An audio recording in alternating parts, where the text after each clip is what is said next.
Hey there, welcome to Midweek Encouragement. I'm Ronald Rice, your host this evening. Thank you for joining in.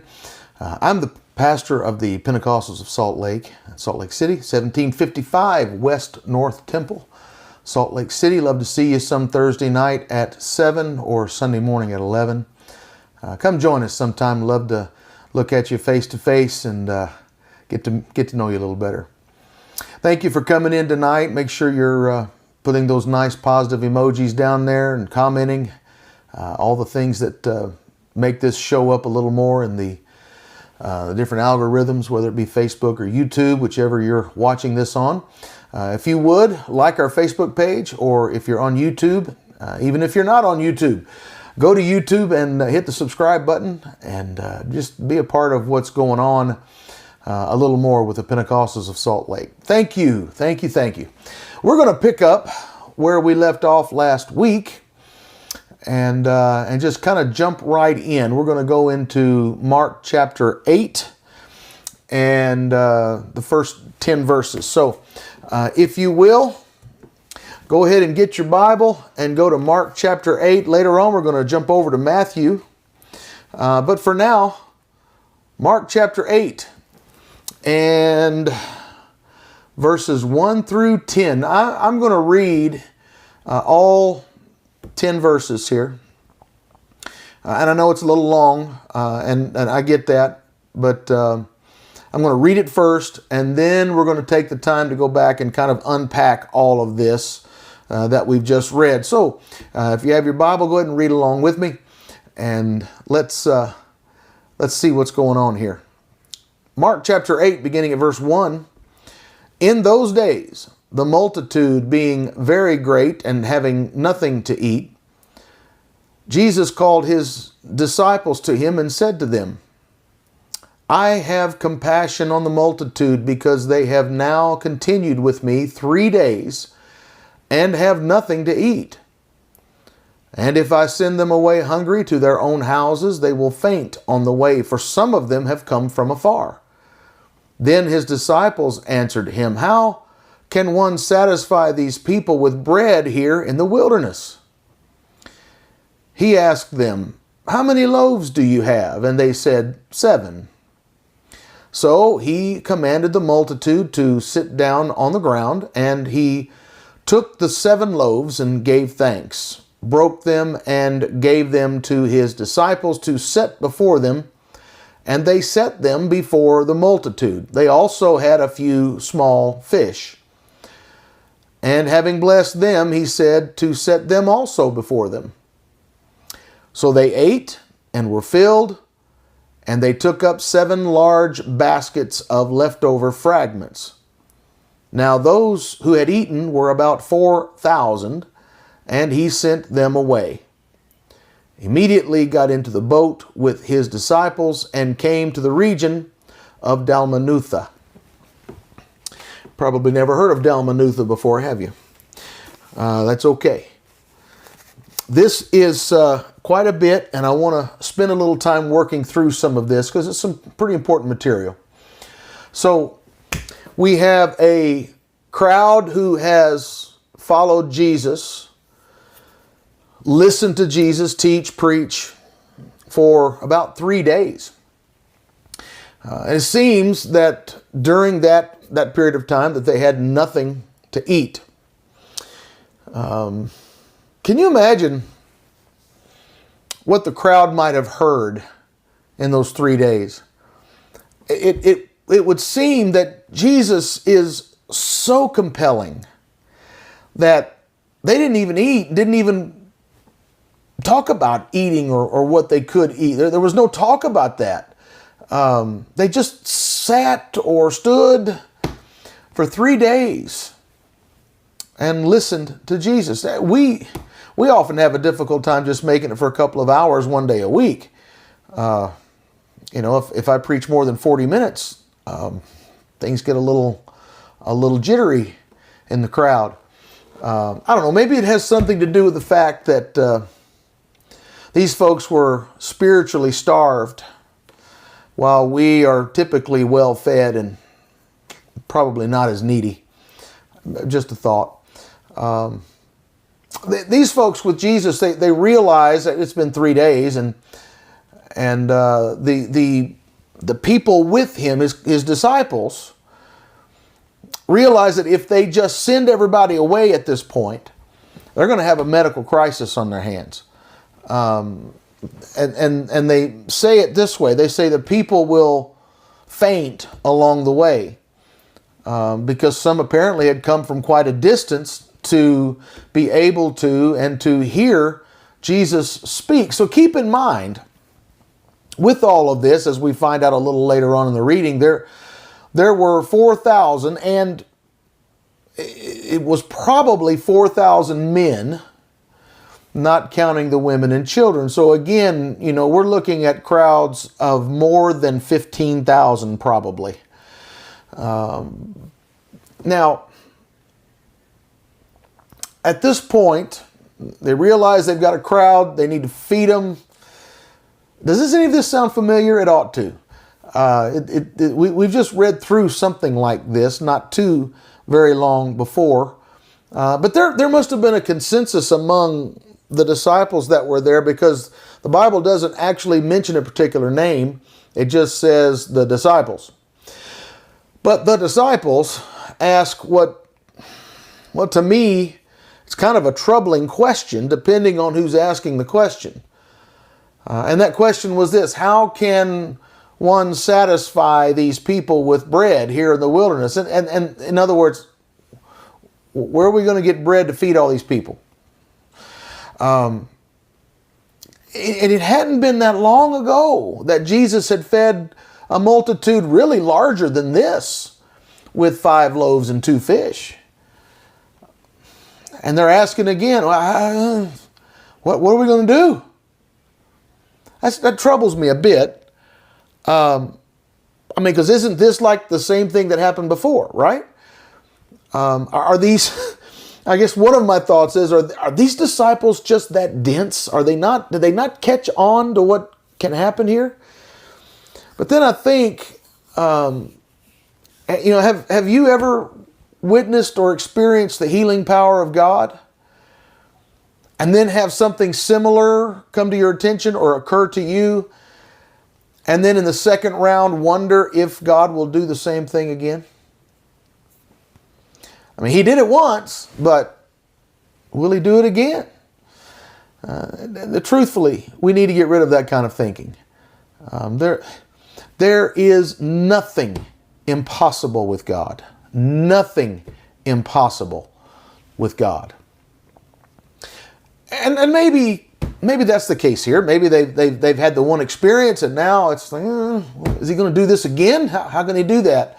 Would he do it? Will he do it the same way? Or another possibility, and I'm kind of leaning on this one, is that this may be a different set of disciples. This is a different region than the last time that all of this happened, and the 12 closest to him certainly would have known about that feeding miracle. And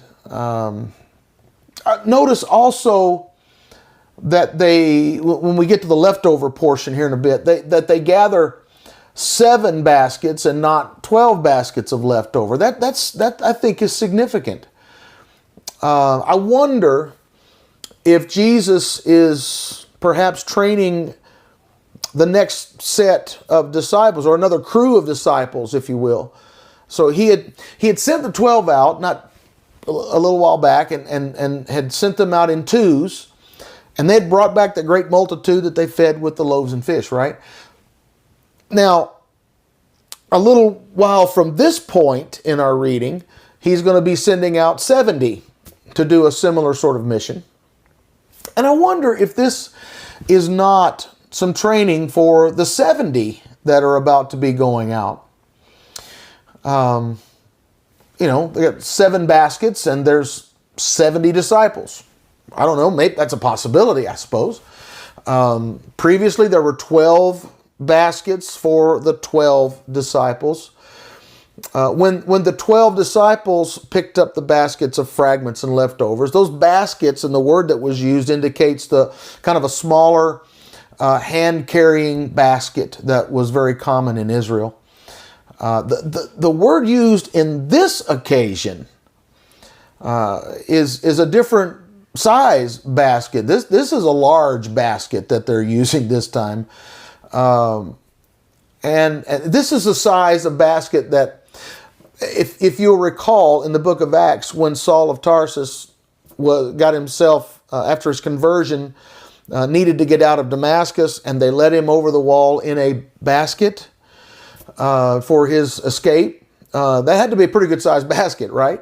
And you get a grown man in a basket and drop him over the wall. It's that kind of basket. It's a huge basket. And so if it's that size of a basket, then 7 baskets for 70 disciples might actually work. This is the kind of basket, this larger one, that would typically be used in a Gentile region, which is where they are. And then, of course, the hand-sized baskets was more common among the Jews in the Israeli-controlled areas. So all of this is kind of playing into the context. Add to that the number 7 being used. So the number 7 is significant, although I understand that it's God's number, for whatever that means, or 7 days, and all of that. But in first century Judaism, they looked at that a little bit different, perhaps, or in addition to that, they saw some other things, because in Genesis, Noah gave 7 rules when he disembarked from the ark, and those 7 rules were believed to pertain to the Gentiles, the non-Jews. The number 12, as we've already seen, pertains to Israel. Genesis also mentions 70 nations in conjunction with all of this. So it's likely that this entire situation of feeding this group of 4,000 men is divinely designed to show that Gentiles are included in the new covenant. Now, I say that because this whole setup has been that way to some degree. Remember the Syrophoenician woman? It calls her Greek or Syrophoenician, but she was Gentile. She was not a Jew, and she was clearly an outsider. Jesus gave her the same as he gives to Israel, but making sure that everyone understood Israel was first. You see that in the writings of Paul. Paul, didn't he often say it was to the Jew first and then to the Greek? Greek being a euphemism for non-Jew or Gentile. So it's the insider and then the outsider after the insider has rejected what's been given. So this entire situation, while it's very interesting in its own right, might well be included, particularly in Matthew and Mark, to show that Gentiles are part of the new covenant. Luke doesn't record this part of it. And maybe that's because Luke uses the book of Acts, his sequel. He uses an entire book to tell of the inclusion of the Gentiles, beginning around chapter 10 or so. And Matthew and Mark both have their gospel, but only they're one shot. They're one gospel to tell the story, and they want to make sure that this idea of the Gentiles being included is there. And that's kind of a very long explanation of a theory as to why that question, that troubling question from the quote-unquote disciples that were there about providing bread in the wilderness. And maybe that makes some sense. So Jesus asked them, how many loaves do you have? And they said, 7. There's that number 7 again. Now, again, similar to what had happened prior, Jesus has them sit on the ground. But I'm going to get back to that. Jesus blesses. It just says he blessed. Interesting. He didn't bless the food. He blessed God because they were already blessed with the food. In other words, we bless you, Lord, because you have blessed us with this bounty of food, this 7 loaves of bread, and later some fish. There are always leftovers at the table of blessing. When Jesus blesses, there's more. There's always more. Maybe we should bless the Lord before we eat of the blessings that He gives us, rather than blessing the food, which is the blessing of God that He has so abundantly provided. That's a digression. Sorry. Although it is my slide here. If you'll look there, there are always leftovers at the table of blessing. What happened? Well, with this table of blessing, he breaks the bread, and then later some fish is handed to him. He does the same thing, and he hands it to the disciples, and the disciples hand it out to the multitude, and everybody eats. But notice he didn't seat them in ranks in hundreds and fifties the way he did previously.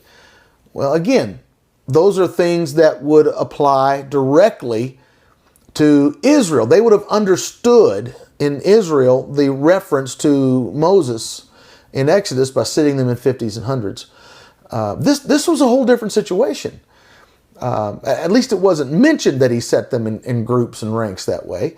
And it would appear that's the case because if you take my whole explanation so far, it seems to make sense, understanding that this has to do with including Gentiles in the new covenant. So they've got the food distributed, and everybody eats, and it says they ate and were filled again. And then the disciples go back and collect, because they don't want anything left, and make sure that nothing remains.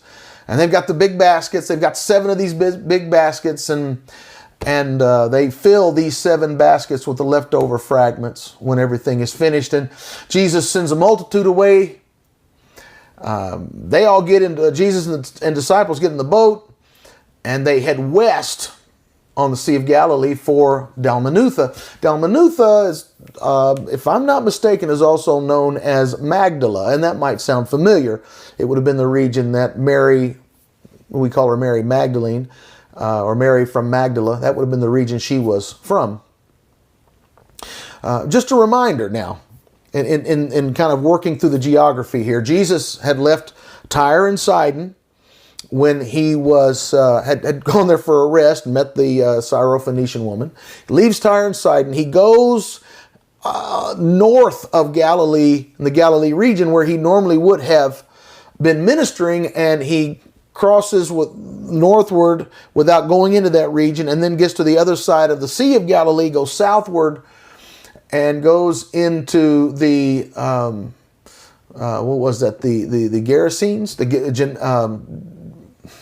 I think it was Gerasenes or Gadara is what it was, but it was the Decapolis region, the 10-city region.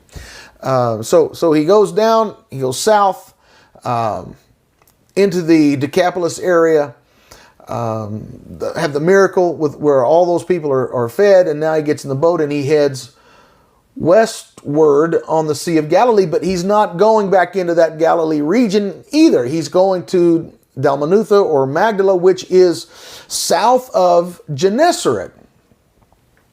So he's kind of avoided. This is not the area he has frequented most often. He's avoiding where those religious elites had been. But what happens when he gets to Magdala? Well, Mark says the Pharisees show up and disputed with him.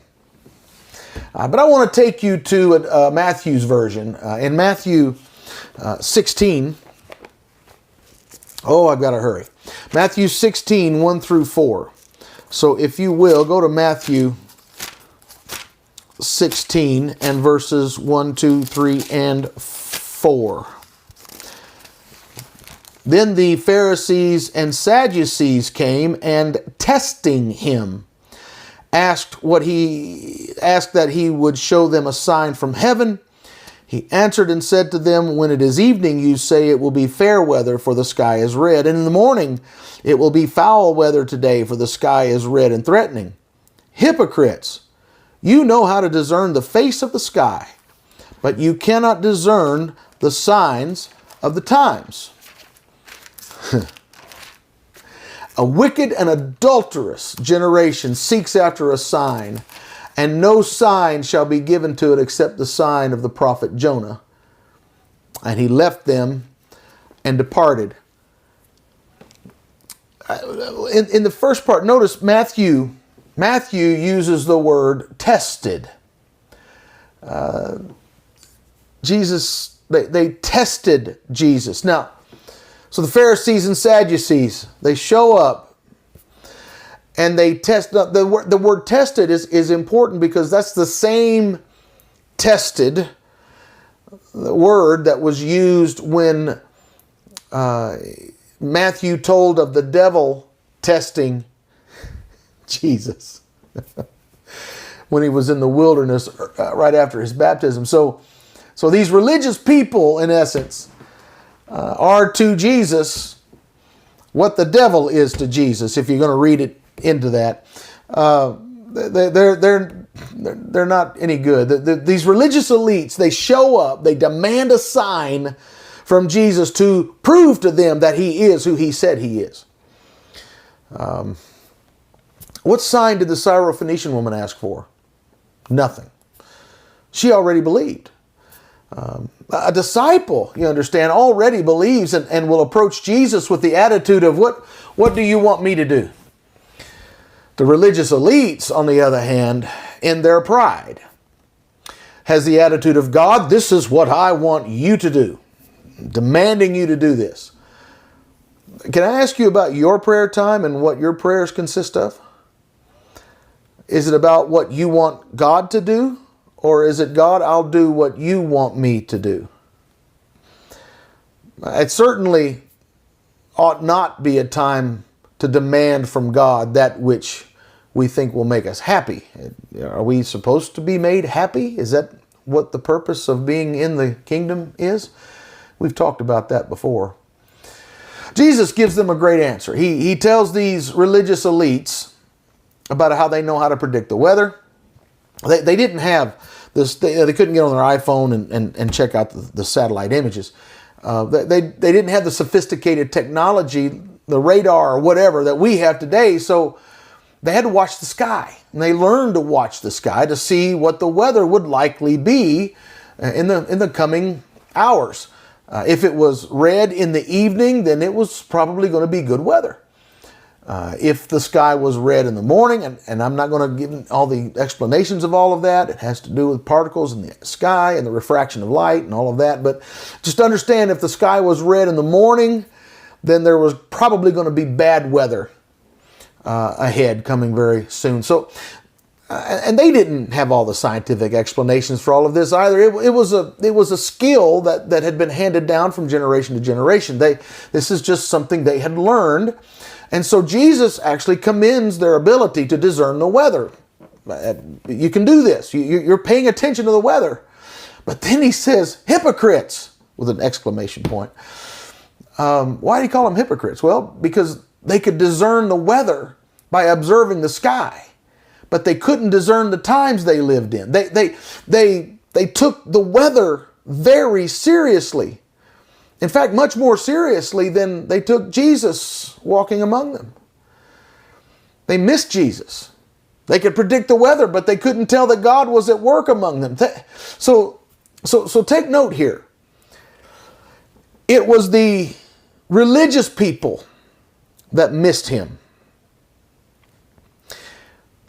There are people outside of religious institutions that are far more sensitive to what God is doing sometimes than those that are within the confines of an institutional setting or structure. My point is this for you and for me. We have to stay sensitive to what God is doing. We're not here to demand anything from God. We're presenting ourselves to be available for what he wants us to do. Well, we don't have anything to offer. That's not what he's asking. He's not asking, what do you have? He's asking, are you available? Are you willing? Will you submit to him completely and entirely? Jesus goes on to say, in essence, that he's not there to prove anything or to impress them or even to convince them of anything. God never does miracles or the miraculous of any kind to prove anything. He doesn't have to. He's God.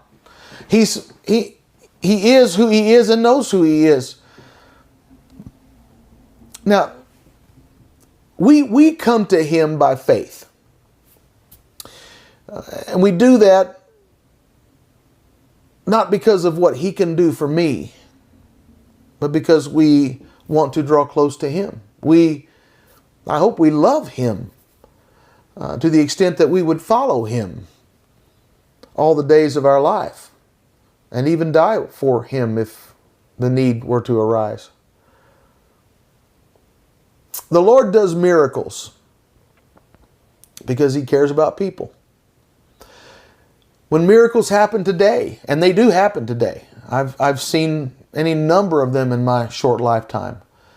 But when those miracles happen, it doesn't say anything about us. It does say that God cares and is moved with compassion for people.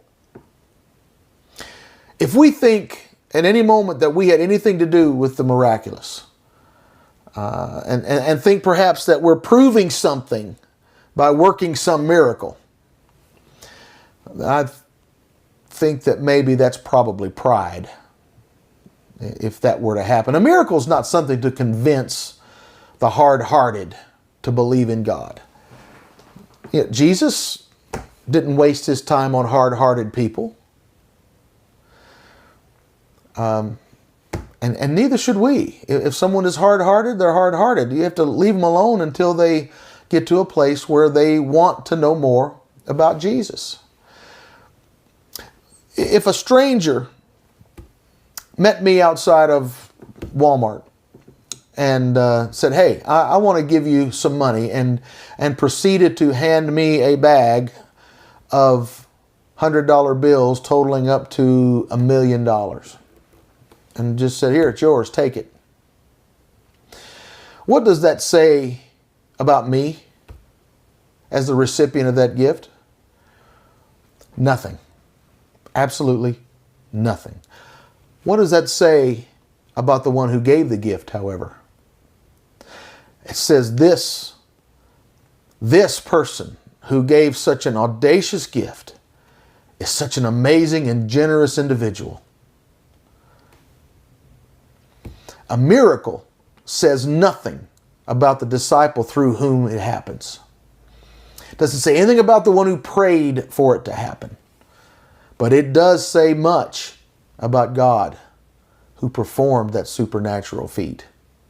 What a gracious and loving, compassionate, caring God. And indeed He is. That wraps up Unclean. Thank you for joining in these lessons. If you've missed any of them, you can go back in the archives and view them for yourself. Thank you for joining in and being a part of our time together on Wednesday evenings at 7:30. It is a pleasure. It is a pleasure. It's always a pleasure.